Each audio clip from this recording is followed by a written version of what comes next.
Hello guys, स्वागत है आप सबका फिर से मेरे यूट्यूब चैनल स्टडी हब पे। तो आज है फंडामेंटल राइट्स का पार्ट थर्ड।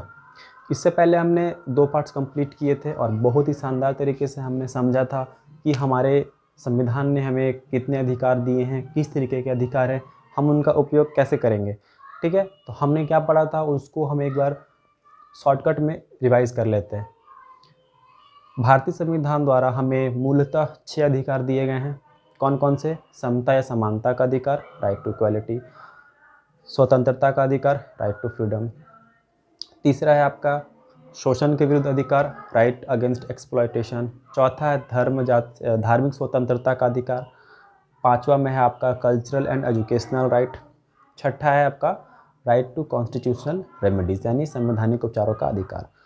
फर्स्ट पार्ट में हमने केवल देखा था यह कि हमें कौन कौन से अधिकार मिल रहे हैं, उन पर हमने चर्चा की थी। सेकेंड पार्ट में हमने समता या समानता का अधिकार और जो कि 14 से 18 में है, और दूसरा अधिकार जो हमारा था स्वतंत्रता का अधिकार जो कि 19 से 22 में है, उसका केवल हमने 19 देखा था। तो आज हम देखने वाले हैं क्या? 20, 21 का ए और 22।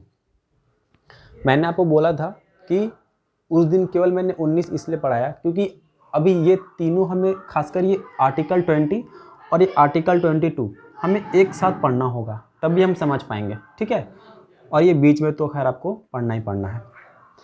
तो हम स्टार्ट करते हैं अपने सेशन को, और अब थोड़ा ध्यान से सुनिएगा और समझिएगा। आर्टिकल 20 इसमें क्या है?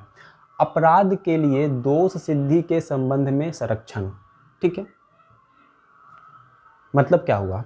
मतलब आप, अच्छा, ये हम किसके अंडर में पढ़ रहे हैं? स्वतंत्रता का अधिकार के अंडर में पढ़ रहे हैं, यानी कि आपको फ्रीडम मिला है। ठीक है, तो फ्रीडम 19 से 22 के बीच में है। तो 19 में हमने किस तरीके का पढ़ा था? बोलने की स्वतंत्र, अभिव्यक्ति की आज़ादी।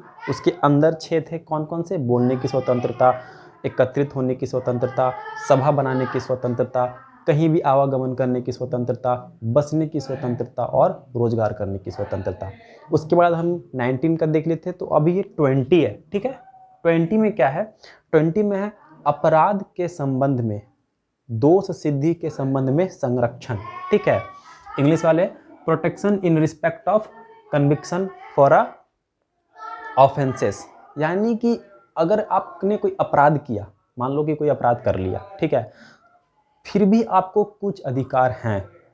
ठीक है, मान लो कि आपने कोई क्राइम कर दिया, ठीक है, कोई चोरी कर ली या कुछ भी कर लिया, फिर भी आपको अधिकार है। तो वही अधिकार हमें यहाँ देखना है कि कौन से अधिकार है। अगर मान लो मैंने कोई अपराध कर भी दिया तो कौन से अधिकार हमें हैं? तो मूलतः आपके पास 3 अधिकार है। अगर आपने अपराध कर लिया तो आपके पास 3 अधिकार हैं कि जब मैं अपराध किया तो मुझे, अगर अपराध करने के बाद अगर मुझे सज़ा मिलती है उसके बाद, कि जब मैंने अपराध किया तो मुझे उसी कानून के तहत सज़ा दी जाएगी जो मेरे अपराध करने के वक्त था। ठीक, उसके बाद गवाही देने के लिए बाध्य नहीं किया जाएगा, मतलब कि मुझे खुद के लिए गवाही देने के लिए बाध्य नहीं किया जाएगा। मुझे ऐसा नहीं बोला जाएगा कि आप खड़े होकर बोलिए कि मैंने फोर्सफुल्ली, अगर मैं स्वेच्छा से बोलना चाहूँ तो ठीक है, फोर्सफुल्ली ये नहीं कहा जाएगा कि आप बोलो कि मैंने क्राइम किया है। ठीक है, उसके बाद एक अपराध के लिए एक बार ही सजा दी जाएगी। ये तीनों इंपॉर्टेंट है आपके लिए। ठीक है, इससे ज़्यादा इंपॉर्टेंट तो आपको ये याद रखना है कि आर्टिकल 20 में है क्या। अगर ये तीनों पॉइंट आप भूलते भी हैं तो फ़र्क नहीं पड़ता है, क्योंकि इससे क्वेश्चन डीप में बनते हैं, आमतौर पे बनते नहीं हैं।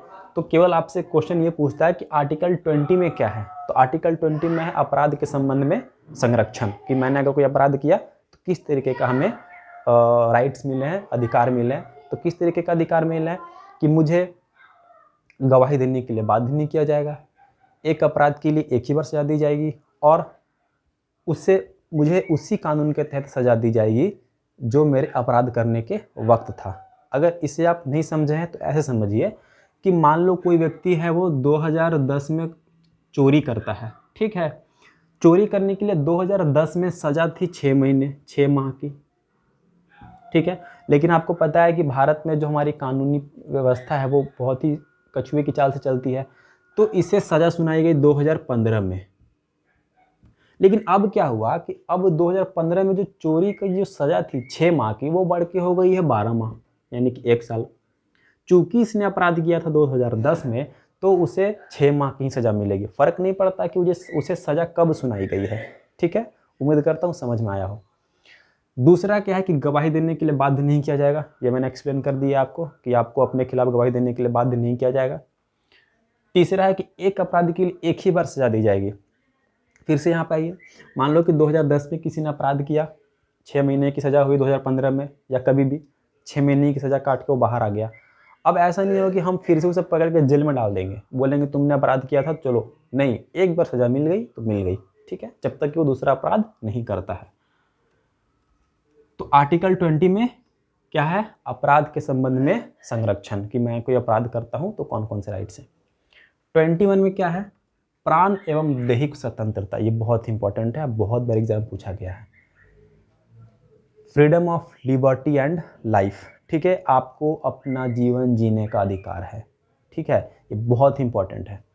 तो आर्टिकल 21 में क्या है कि प्राण एवं दैहिक स्वतंत्रता, protection of life and liberty. आपको अपना जीवन बचाने का पूरा अधिकार है। अपने जीवन की रक्षा करना, अपने शरीर की रक्षा करने का पूरा अधिकार है। अगर हम दूसरे शब्दों में ऐसे बोलूँ तो मुझे अपनी जो रक्षा करने का जो अधिकार है वो मिला हुआ, मतलब कि अगर मुझे कोई मेरे ऊपर कोई हमला करता है तो मैं अपने डिफेंस में उस पर हमला कर सकता हूँ। ठीक है, क्योंकि मेरा लाइफ हमसे कोई नहीं छीन सकता है। ठीक है, अनटिल और अनलेस अगर मैं कोई क्राइम वगैरह करता हूँ तो मुझे कोई सज़ा वजह मिल जाती है फांसी वगैरह की, तो वो अलग है। उसके बाद 21 का ए, 21 के ए में क्या है, निःशुल्क शिक्षा। अनिवार्य रूप से 6 से 14 वर्ष के बच्चों को निःशुल्क शिक्षा दी जाएगी। इसका उपबंध 21 के ए में किया गया था। ये पहले नहीं था, ये बाद में ऐड किया गया था। ठीक है, इसलिए मैंने यहाँ पे देखो लिखा हुआ है 21 का ए।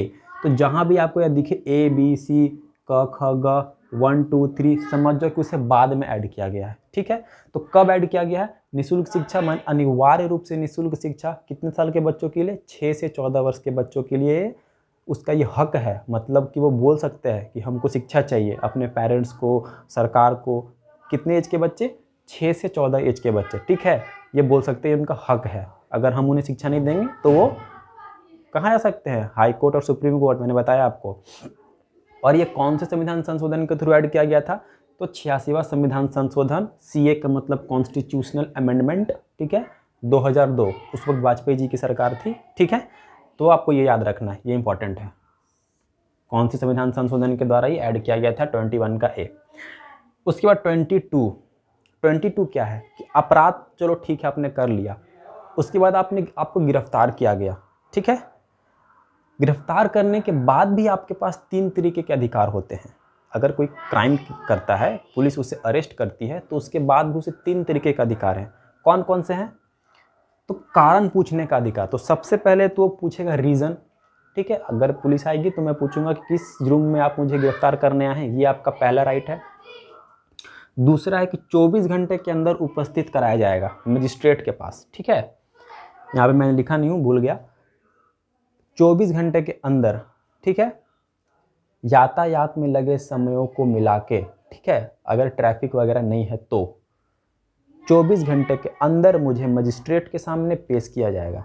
ठीक है, उसके बाद मनपसंद कानूनी सलाह लेने का अधिकार। उसके बाद मेरा जो खुद का मनपसंद के वकील अगर मैं करना चाहूँ तो वो मैं रख सकता हूँ। ऐसा कोई नहीं है कि मुझे मना कर दिया जाएगा कि आप है इस वकील को या इस तरीके की कानूनी सलाह नहीं ले सकते हैं। तो अब ये यहाँ पे कन्फ्यूजन क्या होता है कि हमें ये नहीं पता चलता है कि गिरफ्तारी वाला 22 में है कि अपराध वाला 22 में है। तो आपको कैसे याद रखना है, 20, 21, 22। ठीक, पहले कोई अपराध करता है उसके बाद उसकी गिरफ्तारी होती है। ऐसा नहीं कि पहले गिरफ्तार कर लेंगे बाद में अपराध करेगा। ठीक है, तो पहले क्या करेगा, अपराध, उसके बाद होगी गिरफ्तारी। तो पहले उसने अपराध किया, उसके बाद उसकी गिरफ्तारी होगी। अपराध के संबंध में 3 राइट्स हैं आपको, और गिरफ्तारी के संबंध में 3 राइट्स हैं। तो 20, 21, 22 और 21 का ए 86वां संविधान संशोधन 2002 द्वारा ऐड किया गया था। उसमें क्या था कि 6 से 14 वर्ष के बच्चों के लिए अनिवार्य रूप से free education, free and compulsory education of the age of 6 to 14 year olds child. ठीक है, उम्मीद करता हूँ बड़ी आसान भाषा में मैंने समझाने की कोशिश की, इससे आसान शायद हमसे नहीं हो पाएगा। फिर भी अगर आपको कोई डाउट हो तो आप मुझे कमेंट करेंगे और चैनल को सब्सक्राइब करेंगे, और जो न्यू व्यूअर्स हैं वो सब्सक्राइब कर लेंगे। और इससे रिलेटेड कोई भी डाउट्स हो, अगर कोई भी छोटा सा भी डाउट हो तो कमेंट जरूर करके आप मुझे पूछेंगे। ठीक है, तो ख़त्म करते हैं यहीं पे, और उम्मीद करते हैं कि आपको समझ में आया हो। इसके आने वाली वीडियोज़ में भी मैं इसी तरीके का समझाने की कोशिश करूँगा आपको। तब तक के लिए बने रहिए मेरे चैनल स्टडी हब के साथ। धन्यवाद।